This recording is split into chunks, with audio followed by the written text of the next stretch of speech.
had the opportunity to speak with Cam Atkinson of the Columbus Blue Jackets. Cam grew up playing youth hockey right here in Connecticut.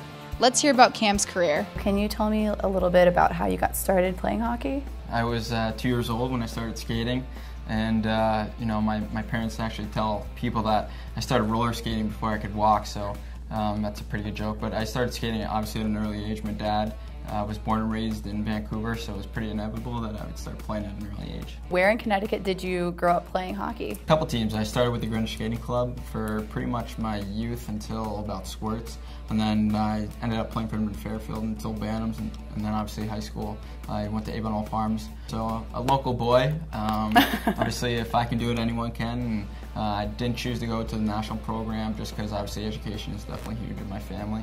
But if you want it bad enough, you can definitely reach your goals. Do you remember when you knew hockey was what you wanted to do with your career? I would say about 5th grade. I forget which teacher it was. It probably was my English teacher, but she had all the students write down what you want to be when you grow up. And at the time, obviously, I was playing hockey and I was playing the drums. So I wrote down, I want to be a professional hockey player. And if that doesn't happen, then I want to be a professional drummer in a rock band. Obviously, the first one worked out, and I still have that piece of paper. My mom holds it, so it's pretty cool. One of the best moments as a professional player is when you score your first NHL goal. Can you tell me the moment that it happened and kind of like how you felt about it? Yeah, obviously it was pretty surreal. It's every hockey player's dream to score their first NHL goal, and it was in my 3rd game at home against Vancouver, which obviously my dad was there. He's from Vancouver, which is pretty special, and I scored on Corey Schneider. He's a former Boston College goalie, so it was kind of cool to get both in one night, something I'll remember for the rest of my life. Do you remember any goals from your youth? I mean, I scored a pretty good amount of goals, but I would say, obviously my first NHL goal, definitely, it's not my youth, but or even at BC? Yeah, BC scoring 2 goals in the national championship was definitely huge. Scoring 3 goals against Yale in the regionals to advance us to the Frozen Four against Yale, which I'll be playing tonight against a couple former Yale boys, and I always like to rub it in their face. So speaking of Boston College, you won a national championship. You decided to leave early to go play for the Springfield Falcons. Can you kind of tell me what led you to that decision? Yeah, I won my national championship my sophomore year. Led the nation in goals that year. Columbus wanted to sign me after my sophomore year, but I felt like obviously education is really important for me and my family, and to get one more year under my belt as a junior, you get that much closer to getting your diploma and your degree.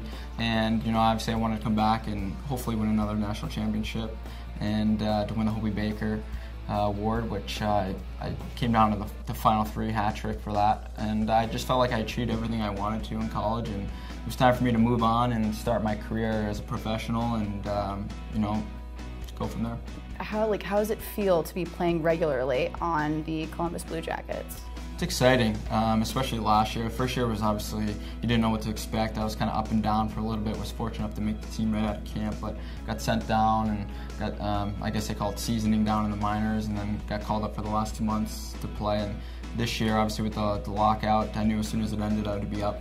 It was great to just be in the lineup every day and, obviously score goals and win games, and we did that, and we were the hottest team in the NHL the second half, so it was pretty exciting, and excited for next year. What is it going to take for you to continue playing at the NHL level?